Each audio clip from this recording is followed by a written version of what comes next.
Sir, ಈಗ ಸಂಸತ್ ಚುನಾವಣೆ ಬಳಿಕ ಒಂದಷ್ಟು ರಾಜಕೀಯ ವಿಶ್ರಾಂತಿಯನ್ನು ಥರ ಇತ್ತು. ನೀವು ಸಂಸತ್ ಚುನಾವಣೆ ಬಳಿಕ ಏನೆಲ್ಲ ರಾಜಕಾರಣದಲ್ಲಿ ತೊಡಗಿಸ್ಕೊಂಡಿದ್ರಿ ಸರ್? ಸರ್, ಎಲ್ಲ ಪಕ್ಷದ ಕಚೇರಿಯಲ್ಲಿ ಏನು ಕಾರ್ಯಕ್ರಮಗಳಾಗಿರ್ತವೋ ಅವನ್ನ ಅಟೆಂಡ್ ಮಾಡ್ತಾ ಇದ್ದೀವಿ. ಬಹುಶಃ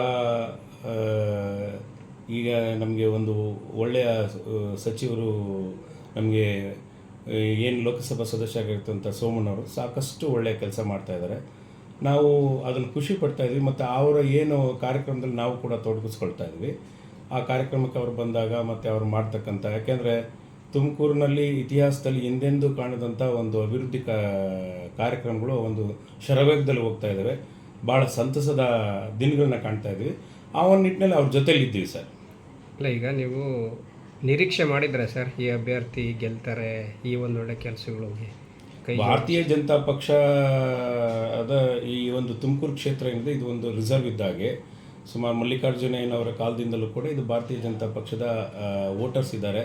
ಮತ್ತು ಏನು ಮೋದಿಜಿಯವರ ಅಭಿವೃದ್ಧಿ ಕಾರ್ಯಕ್ರಮಗಳ ಬಗ್ಗೆ ಭಾಳ ಎಲ್ಲ ವೋಟರ್ಸ್ನಲ್ಲೂ ಮತ್ತು ನಮ್ಮ ಒಂದು ಅಗಾಧವಾದಂಥ ಮೋದಿಜಿಯವರ ಏನು ಇವತ್ತು ಕಾರ್ಯಕ್ಷಮತೆ ಇದೆಯಲ್ಲ, ಆ ಕ್ಷಮತೆಯಲ್ಲಿ ಭಾಳ ಖುಷಿಯಾಗಿರ್ತಕ್ಕಂಥ ಕೆಲಸ ಆಗಿರೋದ್ರಿಂದ ವೋಟರ್ಸು ಕೂಡ ಭಾರತೀಯ ಜನತಾ ಪಕ್ಷಕ್ಕೆ ಒಲವನ್ನು ತೋರಿಸಿದ್ದಾರೆ. ಆ ತೋರಿಸಿರೋ ನಿಟ್ಟಿನಲ್ಲಿ ಅದರಲ್ಲೂ ಕೂಡ ಸೋಮಣ್ಣವರು ಬಂದರು. ಸೋಮಣ್ಣವ್ರು ಗೆದ್ದ ನಂತರ ನಮಗೆ 75 ವರ್ಷಗಳ ಇತಿಹಾಸದಲ್ಲಿ ಯಾವ ಕೇಂದ್ರ ಸಚಿವರನ್ನ MOS ಕೂಡ ಕೊಟ್ಟಿರಲಿಲ್ಲ. ಇದೊಂದು ಕೊಟ್ಟಿರ್ತಕ್ಕಂಥದ್ದು ಸ್ವಾಗತಾರ್ಹವಾದಂಥ ವಿಚಾರವಾಗಿದೆ. ಅವರು ಕೂಡ ಏನಂತ ತಮ್ಮ ಒಂದು ಕಾಯಕಕ್ಕೆ ಬಂದಂಥ ಕೆಲಸವನ್ನು ಅವರ ಶ್ರದ್ಧಾಪೂರ್ವವಾಗಿ ಕೆಲಸ ಮಾಡ್ತಾಯಿದ್ದಾರೆ. ಭಾಳ ಅಚ್ಚುಕಟ್ಟಾಗಿ ಶರವೇಗದಲ್ಲಿ ಕೆಲಸ ಮಾಡ್ತಾ ಇದ್ದಾರೆ. ಇದು ಎಲ್ಲೋ ಒಂದು ಕಡೆ ತುಮಕೂರಿನ ಅಭಿವೃದ್ಧಿಗೆ ಪೂರಕವಾದಂಥ ಕೆಲಸಗಳು ಮಾಡ್ಕೊಂಡ್ಬಂದಿರ್ತಾರೆ. ಅದಕ್ಕೆ ನಾನು ಅವ್ರ ಸ್ವಾಗತವನ್ನು ಕೊಡ್ತೀನಿ ಮತ್ತು ಅಭಿನಂದನೆಯನ್ನು ಸಲ್ಲಿಸ್ತೀನಿ. ಅವ್ರ ವೇಗಕ್ಕೆ ನೀವು ನಾಯಕರುಗಳು ಹೊಂದ್ಕೊಳ್ಳೋಕ್ಕಾಗ್ತಾ ಇದೆಯಾ? ಅಲ್ಲ, ಮಾಡಲೇಬೇಕು. ಯಾಕೆಂದರೆ ಎಲ್ಲರೂ ಕೈ ಜೋಡಿಸಿದಾಗ ಮಾತ್ರ ಅಂತಹ ಒಂದು ಕೆಲಸ ಆಗೋದು. ರಾಜಕಾರಣಕ್ಕೆ ಬರೋದಾದರೆ ಈಗ ಜಿಲ್ಲಾ ಅಧ್ಯಕ್ಷರ ಬದಲಾವಣೆಯ ಕೂಗು ಕೇಳಿ ಬರ್ತಾ ಇದೆ. ಸೊ ಈ ವಿಚಾರದಲ್ಲಿ ನಿಮ್ಮ ಹೆಸರು ಕೂಡ ಮುಂಚೂಣಿಗೆ ಬರ್ತಾ ಇದೆ. ಈ ವಿಚಾರದಲ್ಲಿ ನಿಮ್ಮ ಅಭಿಪ್ರಾಯ ಏನು ಸರ್? ಸರ್, ಈಗ ನಾನು ಯಾರೇ ಅಧ್ಯಕ್ಷರಾದರೂ ನನ್ನ ಸಹಮತ ಇರುತ್ತೆ. ನಾನು ಅವ್ರ ಜೊತೆಗೆ ಒಟ್ಟಿಗೆ ಕೆಲಸ ಮಾಡೋಕ್ಕೆ ನನಗೆ ಭಾಳ ಖುಷಿ ಇದೆ. ಒಂದು ವೇಳೆ OBCಗೆ ಏನಾದರೂ ರಿಸರ್ವೇಷನ್ ಮಾಡಿದ್ರೆ ನನಗೂ ಕೂಡ ಅವಕಾಶ ಕೊಡಿ ಅಂತ ಕೇಳಿದ್ದೀನಿ. ಅದರಲ್ಲಿ ಸೋಮಣ್ಣವರು ಸಹ ಕೇಳಿದ್ದೀನಿ. ನೋಡಪ್ಪ, ಅಂಥ ಅವಕಾಶ ಇದ್ದರೆ ಮಾಡಿವಿ ಅಂತ ಅವರು ಕೂಡ ಹೇಳಿದ್ದಾರೆ. ಮತ್ತು MLA ಅವರು ಹೇಳಿದ್ದಾರೆ, ಸುರೇಶ್ ಗೌಡರು ಕೇಳಿದ್ದೀವಿ. ಏನಾನ ಮುಂದಿನ ದಿನಗಳಲ್ಲಿ OBCಗೆ ಅಂತ ಅವಕಾಶ ಬಂದರೆ ನಾವುಗಳೆಲ್ಲ ಸಹಕಾರ ಕೊಡ್ತೀವಿ ಅಂತ ಹೇಳಿದ್ದಾರೆ. ಒಟ್ಟರೆ ಸಂತೋಷ. ಯಾಕೆಂದರೆ ಕಾರ್ಯಕ್ಷಮತೆ ಮಾಡುವಂಥ ಶಕ್ತಿನೂ ಚೈತನ್ಯ ನನ್ನಲ್ಲಿ ಇದೆ. ಯಾಕೆಂದರೆ ಈಗಾಗಲೇ ದಸರಾ ಸಮಿತಿಯ 3 ವರ್ಷ ಯಶಸ್ವಿ ಅಧ್ಯಕ್ಷನಾಗಿ ಕೆಲಸ ಮಾಡಿದ್ದೇನೆ. ಅನೇಕ ಸಂಘ ಸಂಸ್ಥೆಗಳಲ್ಲಿ ಮಾಡಿದಂಥ ಕೆಲಸ ಇದೆ. ನಮಗೇನು ಸಾರ್ವಜನಿಕರ ಜೀವನದಲ್ಲಿ ಮತ್ತು ಈಗ ಏನಾಗಿದೆ ಅಂದರೆ ಹೋರಾಟ ಒಂದು ಭಾಗ ಆಗುತ್ತೆ ಯಾವುದೇ ರೀತಿ ರಾಜಕೀಯದಲ್ಲಿ. ಮತ್ತು ಅಡ್ಮಿನಿಸ್ಟ್ರೇಷನ್ ಒಂದು ಭಾಗ ಆಗುತ್ತೆ. ಹೋರಾಟಕ್ಕೂ ಸಹಿ ಮತ್ತು ಅಡ್ಮಿನಿಸ್ಟ್ರೇಷನ್ ಎರಡಕ್ಕೂ ಮಾಡುವಂಥ ಚೈತನ್ಯ ಇಟ್ಕೊಂಡಿದ್ದೀವಿ. ಅದನ್ನು ಗುರುತಿಸುವಂಥ ಆದ್ಯ ಕರ್ತವ್ಯ ವರಿಷ್ಠರದ್ದು ಆಗಬೇಕು. ಮತ್ತು ಏನು ನಮ್ಮಲ್ಲಿರ್ತಕ್ಕಂಥ ಜಿಲ್ಲಾ ವರಿಷ್ಠ ನಾಯಕರುಗಳಿಗೆ ಆ ಒಂದು ಗೊತ್ತಾಗಬೇಕು. ಎಲ್ಲೋ ಒಂದು ಕಡೆ ಚಿದಾನಂದ ಕೈಲಿ ಆಗುತ್ತಾ ಇಲ್ವಾ ಅಂತ. ಯಾಕೆಂದರೆ ನಾನು ಝೀರೋಯಿಂದ ಬಂದಂಥ ವ್ಯಕ್ತಿ. ಇಷ್ಟೊಂದು ಮಟ್ಟದಲ್ಲಿ ವ್ಯಾವಹಾರಿಕವಾಗಿ ನಾನು ಒಂದು ಪ್ರಚಲಿತರಾಗಬೇಕಾದ್ರೆ ನನ್ನ ಎಫರ್ಟ್ ಆಗಲಿ, ನನ್ನ ಒಂದು ಪರಿಶ್ರಮ ಆಗಲಿ ಬೇರೆ ಜನಗಳಿಗಾಗಲಿ ಈಗಾಗಲೇ ಗೊತ್ತಿದೆ. ಪರಿಶ್ರಮ ಪಟ್ಟಂಥ ವ್ಯಕ್ತಿ ಈ ಮಟ್ಟಕ್ಕೆ ಬಂದಿದ್ದಾನೆ ಅಂತ.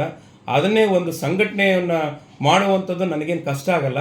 ಇನ್ನೂ ಇವರೆಲ್ಲ ಅಂದ್ಕೊಂಡಿರೋ ಮಟ್ಟಕ್ಕಿಂತ ಚೆನ್ನಾಗಿ ಮಾಡಿ ತೋರಿಸುವಂಥ ಶಕ್ತಿ ಚೈತನ್ಯ ಇದೆ.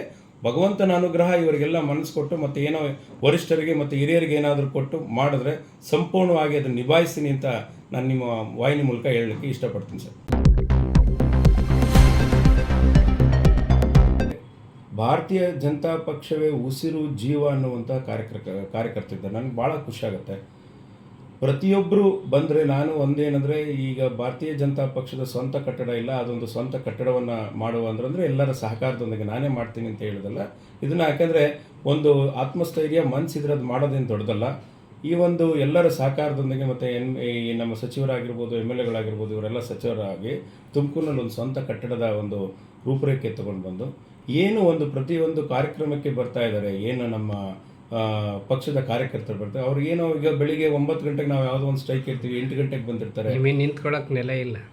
ಅಲ್ಲ, ಆ ಥರದ ಬಗ್ಗೆ ಏನಿಲ್ಲ, ಈಗಾಗಲೇ ಒಂದು ಬಾಡಿ ಕಟ್ಟಡ ಇದೆ. ಆದರೂ ನನ್ನ ಒಂದು ಉದ್ದೇಶ ಅಂದರೆ ಯಾರೇ ಕಾರ್ಯಕರ್ತರು ಬಂದರೂ ಅವರು ದಿನ ಊಟ ಮಾಡಬೇಕು ಮತ್ತು ತಿಂಡಿ ತಿನ್ನಬೇಕು. ಯಾಕೆಂದರೆ ಅವ್ರಿಗೆ ಊಟ ಇಲ್ಲ ಅಂತ ನಾನು ಮಾತಾಡ್ತಾ ಇಲ್ಲ. ನಮ್ಮ ಒಂದು ಆದ್ಯ ಕರ್ತವ್ಯ ಪಕ್ಷದಿಂದ ಕೊಡುವಂಥ ಕೆಲಸ ಆಗಬೇಕು. ಯಾಕೆಂದರೆ ನಾನು ಮಾಡಿಲ್ಲ ಅಂದರೆ ಇನ್ನು ಜಿಲ್ಲಾ ಕಚೇರಿ ಒಂದಾಯ್ತು. ಜಿಲ್ಲಾ ಕಚೇರಿ ಜೊತೆಗೆ ನನ್ನ ನಿವೇದನೆ ಕೂಡ ಯಾರೇ ಅಧ್ಯಕ್ಷರು ಬಂದರೂ ಅದನ್ನು ಸಾಕಾರಗೊಳಿಸಬೇಕು. ಅಷ್ಟು ಆಸೆ ಆಕಾಂಕ್ಷೆಗಳು ಇಟ್ಕೊಂಡು ಪಕ್ಷಕ್ಕೆ ದುಡಿದ್ರಿ, ಸಂಸತ್ ಚುನಾವಣೆ ವಿಚಾರದಲ್ಲಿ ಟಿಕೆಟ್ ಸಿಗ್ಬೋದು ಅಂತ. ಸೊ ಅದೆಲ್ಲದು ಕೂಡ ಸಾಕಾರ ಆಗಿಲ್ಲ. ಮುಂದೆ ನಿಮ್ಗೆ ಆ ಆಶಾಭಾವನೆಗಳಿದೆಯಾ ಅಂತ? ನೋಡಿ, ಇವಾಗ ಪ್ರಯತ್ನ ಸಹಜ, ಮಾನವನ ನಮ್ಮ ಒಂದು ಪ್ರಕೃತಿಯಲ್ಲಿ ನಾವು ಏನೆಲ್ಲ ಮಾಡುವಂಥ ಪ್ರಯತ್ನ ಅಂತ ಮಾಡಬೇಕು. ನಾನು ಒಂದು ಹೇಳಿದ್ದೆ, ನಾನು ಏನಾದರೂ ಹಿಂದೆ ಸೀಟ್ ಸಿಗದೆ ಹೋಗಿದ್ರೆ ನನಗೆ 20 ನಿಮಿಷ 20 ಸೆಕೆಂಡ್ ಸಾಕು, ನಾನು ಸಹಜ ಸ್ಥಿತಿಗೆ ಬರ್ತೀನಿ ಅಂತ. ಆ ಒಂದು ಆಗಲಿಲ್ಲ. ಆದರೆ ಉನ್ನತವಾದಂಥ ಸೀಟು ನಮಗೆ ಸೋಮಣ್ಣವ್ರಿಗೆ ಸಿಕ್ತು, ನಮಗೆ ಖುಷಿಯಾಗಿದೆ. ಒಳ್ಳೆ ಆಡಳಿತ ಕೊಡ್ತಾ ಇದ್ದಾರೆ. ಮುಂದಿನ ದಿನಗಳಲ್ಲಿ ಭಗವಂತನ ಅನುಗ್ರಹ ಯಾವ ರೀತಿ ಇರುತ್ತಂತ ಯಾರಿಗೂ ಗೊತ್ತಿಲ್ಲ. ಒಂದೇನು ನಮ್ಮ ಪ್ರಯತ್ನ ಮಾಡೋಣ, ಪ್ರಾಮಾಣಿಕ ಪ್ರಯತ್ನ. ಯಾಕೆಂದರೆ ಸೇವೆ ಅಧಿಕಾರಕ್ಕೋಸ್ಕರ ಮಾಡಬೇಕು ಅಂತ ಇಲ್ಲ. ನನಗೆ ಇವತ್ತು ಜಿಲ್ಲಾಧ್ಯಕ್ಷನಾಗಲಿ ಆಗದಲ್ಲೇ ಇರಲಿ ಅಷ್ಟೇ ಜನ ಬೆಲ ಇದೆ, ಮತ್ತು ಅಷ್ಟೇ ದಿನ ಸಾರ್ವಜನಿಕ ಜೀವನದಲ್ಲಿ ತೊಡಗಿಸ್ಕೊಂಡಿದ್ವಿ. ಸಾಕಷ್ಟು ಸಂಘ ಸಂಸ್ಥೆಗಳ ಜೊತೆಗೆ ಒಡನಾಟ ಇಟ್ಕೊಂಡಿದ್ವಿ. ನಮ್ಮ ಕೈಲಾಗಿದ್ದಂಥ ಸೇವೆಯನ್ನು ಕೂಡ ಮಾಡ್ಕೊಂಡು. ನೀವು ಹೇಳಿದ್ದು ಒಬ್ಬ ರಾಜಕಾರಣಿಯಾಗಿ ಏನು ಮಾಡ್ಬೋದು ಸಮಾಜಕ್ಕೆ, ಈಗ ಒಬ್ಬ ಕಾಮನ್ ಮ್ಯಾನ್ ಆಗಿ ಕೂಡ ಅಷ್ಟು ಮಾಡ್ತಾನೆ ಬರ್ತಾ ಇದ್ದೀನಿ. ಯಾಕೆಂದರೆ ಅದನ್ನು ಎಲ್ಲೋ ಒಂದು ಕಡೆ ಚಿದಾನಂದ ಒಬ್ಬ ಮಾಡ್ತಾ ಇದ್ದಾರೆ ಅಂತ ಅಂದ್ಬಿಟ್ಟು ನಮ್ಮ ಗಳಿಸಿದಂಥ ಹಣದಲ್ಲಿ ಒಂದು 5% ನಾವು ಒಂದು ಬಡವರಿಗಾಗಲಿ ಮತ್ತು ಮಧ್ಯಮ ವರ್ಗದವ್ರಿಗಾಗಲಿ ನನ್ನ ಕೈಲಾಗಿದ್ದ ಸೇವೆಯನ್ನು ಮಾಡ್ಕೊಂಡು ಬರ್ತಾ ಇದ್ದೀನಿ. ಅದು ನನಗೆ ಖುಷಿ ಇದೆ. ಚಿದಾನಂದ್ ಒಬ್ಬರು ಕಾಂಪಿಟೇಟರ್ ಅಲ್ಲ, ನೀವು ಪಕ್ಷನಿಷ್ಠರಷ್ಟೇ. ಅಷ್ಟೇ, ಅದು ಸತ್ಯ. ನಾವು ಯಾರಿಗೂ ಕಾಂಪಿಟೇಟರ್ ಅಲ್ಲ. ನಮ್ಮ ಸೇವೆ ಏನಾದರೂ ಕೊಟ್ಟರೆ, ಅಧ್ಯಕ್ಷ ಸ್ಥಾನ ಕೊಟ್ಟರೆ ಉನ್ನತವಾದಂಥ ಕೆಲಸ ಮಾಡಬೇಕು ಅನ್ನೋ ದೇಶ ಇಟ್ಕೊಂಡಿದ್ವಿ. ಆ ಅರ್ಹತೆಯೂ ಇದೆ. ಅದನ್ನೆಲ್ಲೋ ಒಂದು ಕಡೆ ಯಾರಿಗೂ ಕೂಡ ಎಲ್ಲರಿಗೂ ನಿವೇದನೆ ಮಾಡ್ಕೊಳ್ಳೋದು ಇವರಿಗೆ ಕೆಪಾಸಿಟಿ ಇಲ್ಲ ಅನ್ನೋ ಒಂದು ವರ್ಡು ಅದು ಮನಸ್ಸಲ್ಲಿ ನೋವಾಗುತ್ತೆ. ನನ್ನ ಕೈಲಿ ದೇವರದ ಕೆಪಾಸಿಟಿನೂ ಇದೆ, ಕೆಲಸ ಮಾಡುವಂಥ ಚೈತನ್ಯನೂ ಇದೆ. ಅವಕಾಶ ಕೊಟ್ಟರೆ ಎಲ್ಲರ ಇದಕ್ಕಿಂತ ಚೆನ್ನಾಗಿ ಮಾಡಿ ತೋರಿಸಬಲ್ಲೆ ಅಂತ ನಾನು ಹೇಳ್ತೀನಿ. ನೀವು ಹೇಳೋದು ಅವಕಾಶ ಕೊಟ್ಟರೆ ತಾನೇ ನನ್ನ ಸಾಮರ್ಥ್ಯವನ್ನು ತೋರಿಸೋಕ್ಕೆ ಅವಕಾಶ ಸಾಧ್ಯ ಆಗುತ್ತೆ. ಮತ್ತು ಟೈಮನ್ನು ಕೊಡ್ತೀವಿ. ಯಾಕೆಂದರೆ ಈಗ ಒಬ್ಬ ಕೆಲಸಗಾರನಿಗೆ 24/7 ಕೆಲಸಗಾರನಿಗೆ ಏನೂ ಕಷ್ಟ ಆಗಲ್ಲ. ಯಾಕಂದರೆ ಏನನ್ನ ವ್ಯವಸ್ಥಿತವಾಗಿ ಮಾಡಬೇಕು, ಯಾವುದಕ್ಕೆ ಎಷ್ಟು ಆದ್ಯತೆ ಕೊಡಬೇಕು ಅಂತ ಆ ಒಂದು ಟೈಮ್ ಟೇಬಲಲ್ಲಿ ಇರುತ್ತೆ. ಅದನ್ನು ನಾನು ಮಾಡ್ಕೊಳ್ತೀನಿ. ಬಟ್ ಅವರು ಸಂತೋಷದಿಂದ ಕೊಟ್ಟು ಎಲ್ಲಾದ್ರೂ ನಿಮ್ಗೆ ಫೀಲ್ ಮಾಡಿದಾರಾ ಸರ್, ಅಸಮರ್ಥ ಇದ್ದಾರೆ ಇಲ್ಲ, ಎಲ್ಲೋ ಒಂದು ಕಡೆ ವಲಯದಲ್ಲಿ ಆಗತ್ತಾ ಹೋಗುತ್ತಾ ಅನ್ನೋ ಒಂದು ಮಾತುಗಳು ಬಂದಿದೆ. ಬಟ್ ಅದು ಎಷ್ಟು ಸತ್ಯರಿಗೆ ಗೊತ್ತಿಲ್ಲ. ನನ್ನ ಮುಂದೆ ಏನು ಯಾರು ಮಾತಾಡಿಲ್ಲ.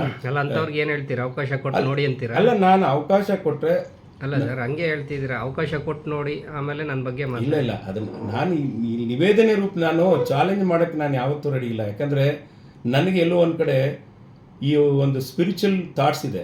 ಯಾವತ್ತು ಇದು ಚಾಲೆಂಜ್ ಅಲ್ಲ ಸರ್. ಅಲ್ಲ, ನಾನು ನಾನು ನಮ್ರತೆಯಿಂದ ಕೇಳ್ಕೊಳ್ತೀನಿ, ನೀವು ಅವಕಾಶ ಕೊಡಿ, ನೋಡಿ, ಕಂಪೇರ್ ಮಾಡಿ. ಯಾಕಂದರೆ ಹಿಂದಿನ ದಿನಗಳಲ್ಲಿ ಇದ್ದಾಗೂ ಈ ದಿನಗಳಲ್ಲಿ ಏನಿದೆ ಏನು ಕಂಪೇರ್ ಮಾಡಿದಾಗ ನಿಮಗೆ ಗೊತ್ತಾಗುತ್ತೆ.